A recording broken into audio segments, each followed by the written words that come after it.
eu começo o programa de hoje conversando com o cirurgião Rogério Rodrigues, especialista em cirurgia bariátrica. Uma cirurgia que tem como principal objetivo reduzir chances de doenças relacionadas à obesidade e melhorar a autoestima dos obesos mórbidos. Vamos dar boa tarde para ele. Você de casa pode interagir. Se você conhece a história de alguém que fez a cirurgia e realmente mudou a autoestima, mudou a vida, interaja com a gente, manda o seu comentário via WhatsApp, que eu vou ler o seu comentário aqui ao vivo. Boa tarde, doutor. Muito obrigada por sua presença aqui no Boa Tarde Sergipe. Boa tarde. Eu que agradeço o convite e fiquei muito feliz em você apresentar a cirurgia bariátrica como uma cirurgia que melhora a qualidade de vida, que trata a doença, obesidade e as comorbidades, ao invés de ser uma cirurgia para emagrecer, né? Fiquei muito feliz. É verdade, trata a autoestima, o bem-estar e a mudança mesmo na vida da pessoa, né? Com certeza. Agora a gente inicia a nossa conversa falando sobre obesidade. A maioria dos casos começam na infância, né? Assim, infelizmente a obesidade é uma doença da modernidade, né? Que você vê que nos últimos anos, nas últimas décadas, aumentou muito em decorrência da comida que é oferecida para a gente, que já vem pré-digerida, com alto teor de carboidratos de baixa complexidade, então eles engordam muito fácil. Então a educação realmente tem que começar na infância para a gente não ter os obesos e obesos mórbidos que cheguem a precisar da cirurgia bariátrica, né? E desde a infância, as crianças mais gordinhas, elas começam a já se preocupar por isso, porque recebem a mensagem de que está um pouquinho acima do peso, e aí já começa a se preocupar com isso, já tem aquelas brincadeiras, o fulano de tal tá de regime, né? O amiguinho tal tá de regime porque tá gordinho. E às vezes cresce com isso, e aí na fase adulta tem a possibilidade de fazer a cirurgia bariátrica para mudar, né, essa questão. E aí, como é que ocorre essa busca pela bariátrica? Qual o perfil dessas pessoas? E o que muda na saúde, no estilo de vida das pessoas que fazem a cirurgia, emagrecem, se reeducam também na alimentação? Realmente toda pessoa deveria começar sempre com tratamento clínico, né? O tratamento da obesidade é sempre clínico.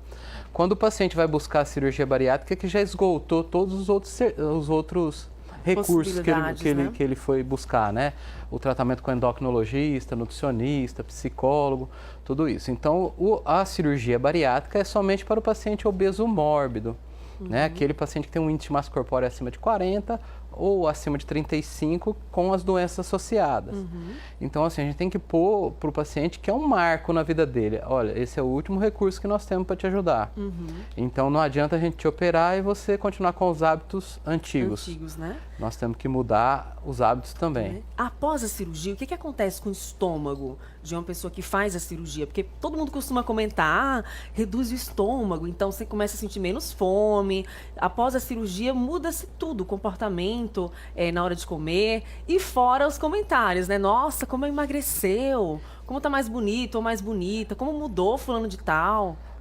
A cirurgia, todas as cirurgias bariátricas, elas sempre trabalham diminuindo o tamanho do estômago. Então, realmente existe a redução do tamanho do estômago. E também, a mais feita no mundo inteiro, que é o bypass gástrico, a gente desvia o intestino. Então, ele não é somente a cirurgia que mais é feita, é a cirurgia mista, em que se diminui o estômago e desvia o intestino. Então, come-se menos e absorve menos comida. E com isso não é só o mecanismo restritivo, existe o mecanismo hormonal. Porque nessa divisão que a gente tira o hormônio da fome da região e ainda produz alguns hormônios que ajudam a controlar as doenças. Tira o hormônio da fome? A gente isola a parte que é responsável pelo hormônio da fome, né, a granulina leptina. Então o paciente tem menos apetite no começo. Claro que com o passar vai ser compensado, ele vai ter a vontade de comer, mas no começo ele não tem vontade de comer também, porque a gente isolou a área que produz esse hormônio. Então não está tendo o estímulo da comida, ele não vai ter apetite, né? Não vai comer. Então por isso que ele tem que ser bem orientado previamente e posteriormente também. Exato. Existem casos de pessoas que fazem a bariátrica, emagrecem por hora, mas algum tempo depois engorda de novo. Por que acontece? Existe, porque assim, é isso que todo paciente tem que ser tratado psicologicamente, nutricionista, endocrinologista, cardiologista, antes da cirurgia, porque a cirurgia não é um milagre, né? Assim, quando fizerem um bisturi do Harry Potter, realmente nós vamos conseguir fazer esse milagre, mas por enquanto a cirurgia é um marco para ajudar ele a emagrecer. Então ele precisa mudar o hábito. Não adianta ele operar e continuar assim daí depois, quando liberado, bebida alcoólica em excesso, Verdade. carboidrato em excesso, comer tudo o que comia antes. Aqueles pensamentos que a gente fala, pensamento de De gordo. gordice, né? A gente aí não consegue operar o cérebro ainda para tirar o pensamento de gordo. Então, o pensamento fica o mesmo, mas ele vai se reeducar forçadamente pela cirurgia.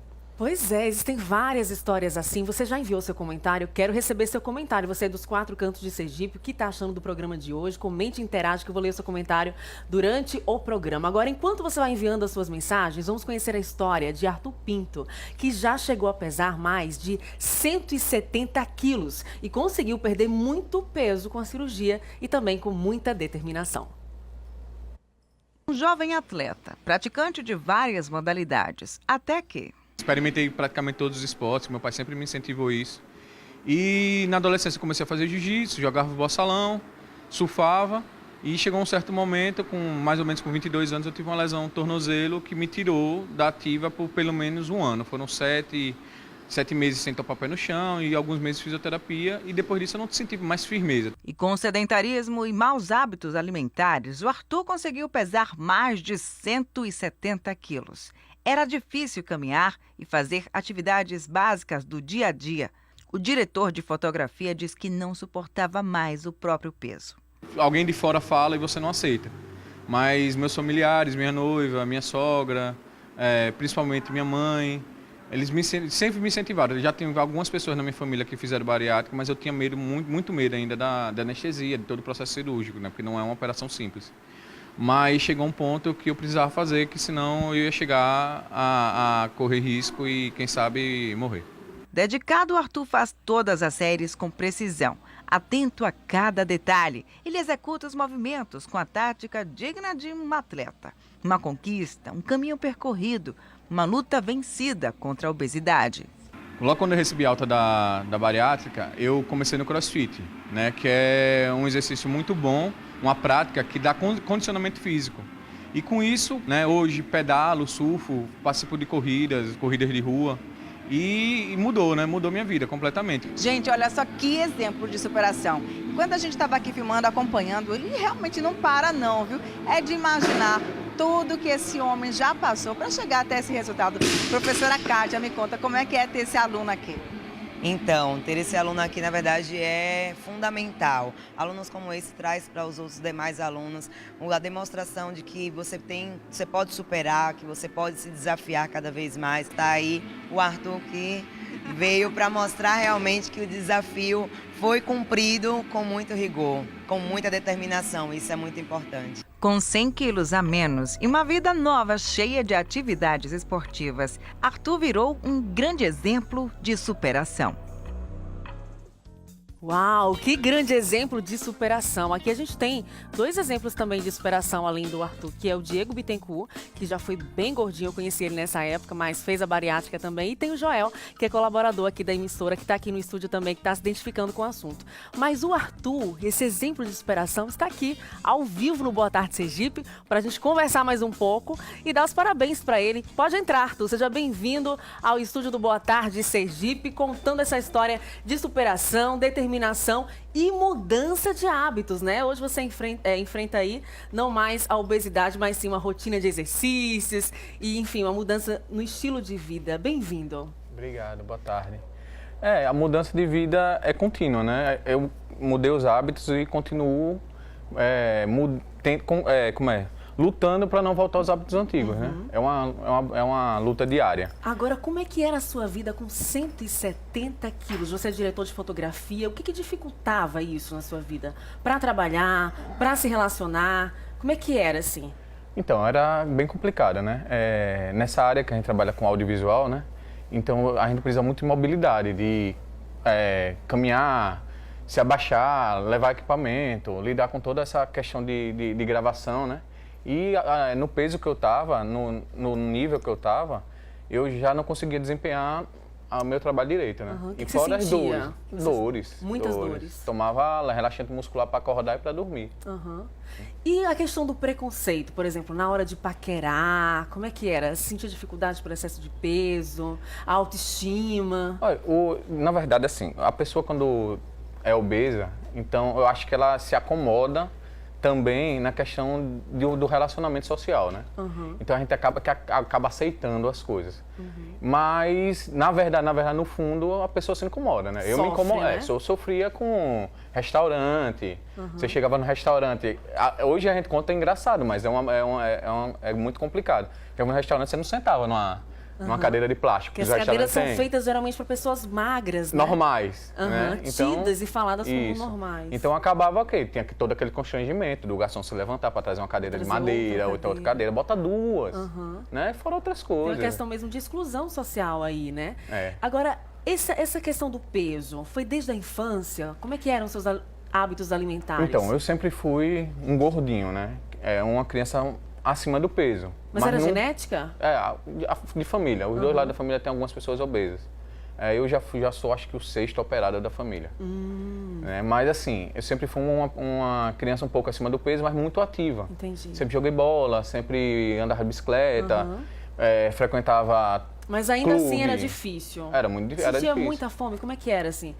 Não, fome não, era de comer besteira mesmo, era hábito errado. Comer muita besteira, pão, principalmente pão. Você vê, a gente percebe quando ele conta a história, né? A alegria dele ter conseguido vencer isso e também a questão da preocupação social, né? O preconceito que as pessoas de sobrepeso enfrentam e também questão de exclusão social, por exemplo, não se ter uma cadeira na medida dele, passar pelo constrangimento. Isso tudo é compartilhado contigo no consultório? Com certeza, a gente vê muito, né? A gente vê muito isso. O paciente realmente chega deprimido, né? E assim, tem aquelas primeiras fases da cirurgia que é mais difícil, a adaptação, que ele fica um pouco mais triste, mas depois quando ele se adapta, ele começa a entrar em lua de mel com a cirurgia. Ele fica. Arthur aqui é um exemplo do que o paciente tem que fazer. Arthur, quando ele chegou pra gente, ele não era uma obesidade mórbida, era uma super obesidade, que a gente considera índice acima de 50. Eu, pelos cálculos rápidos aqui, ele tinha IMC acima de 60, né, Arthur? Isso. Então, ele chegou e assim, foi um paciente muito obediente, fez tudo certinho, todo pré-operatório, todo pós-operatório, com 30 dias liberado para atividade física. Ele falou, já comecei a fazer crossfit. Já está empolgado, a gente viu na reportagem. E tá aí até hoje, empolgado. virou um atleta, né? Virou um atleta. Um exemplo para ser seguido. Verdade, irreconhecível. Hoje, assim, as pessoas, assim, quando lembram de você como era e o vê hoje, ou que não te conheceram como era antes e te vê hoje, como é que é essa associação de que você era você? Não, tomou um susto, né? Eu até brinco com o pessoal, eu sofro de uma solidão boa. Boa porque eu tô com saúde hoje. Shopping, na rua, às vezes eu falo com as pessoas e as pessoas não me reconhecem. Pessoas que foram amigas minhas por ano, porque eu passei com sobrepeso mais de 10 anos da minha vida. Né? Então, a parcela muito grande das pessoas que me conheceram obeso, grande. Então, às vezes eu passo desapercebido pelas pessoas, as pessoas não me conhecem, eu tenho que parar, falar, dizer que sou eu, mostrar. Quem me conhece e não me conheceu antes, eu mostro o WhatsApp. É verdade. Como é que é a questão do preço, do valor da cirurgia? Essa é uma pergunta que eu acho que muita gente tem dúvida, porque principalmente quem tem obesidade não consegue perder peso de outra forma, só tem então a opção da cirurgia, né? Hoje, a maioria, todos os convênios já são obrigados a pagar, né? Todos os convênios, né? Todos os convênios são obrigados a pagar a cirurgia. Ainda, assim, já barateou muito do que era antigamente, hoje tem um preço razoavelmente acessível. No SUS também já tem feito cirurgia bariátrica, tem uma demanda aí que faz no hospital universitário. E, assim, hoje o paciente, para fazer todo o processo por laparoscopia, deve gastar em torno de uns 30 mil reais, mais ou menos, por uma cirurgia dela. Olha, a gente tem participação de telespectadores. Boa tarde, Tamires. Me chamo Patrícia, moro no Augusto Franco. Quero parabenizar o Dr. Rogério e sua equipe pelo sucesso em suas cirurgias. Estou operada, tenho 15 dias e já emagreci 13 quilos. E estou feliz com o resultado. Pretendo manter e fazer todos os procedimentos pré-operatórios e continuar sendo acompanhada pela equipe médica. Parabéns para você, Patrícia. Muito obrigada pela interação. Arthur, parabéns para você também. Muito obrigada por sua presença aqui, por compartilhar com a gente essa história. Então, vida nova para você, saúde. Obrigado. E aconselhar as pessoas a fazer isso mesmo, seguir os procedimentos pré-operatório, pós-operatório e seguir uma vida saudável, né? Vida saudável. Muito obrigada pela presença dos dois, por passar esse pedacinho de tarde aqui com a gente. A gente que agradece aí a presença, estamos sempre à disposição.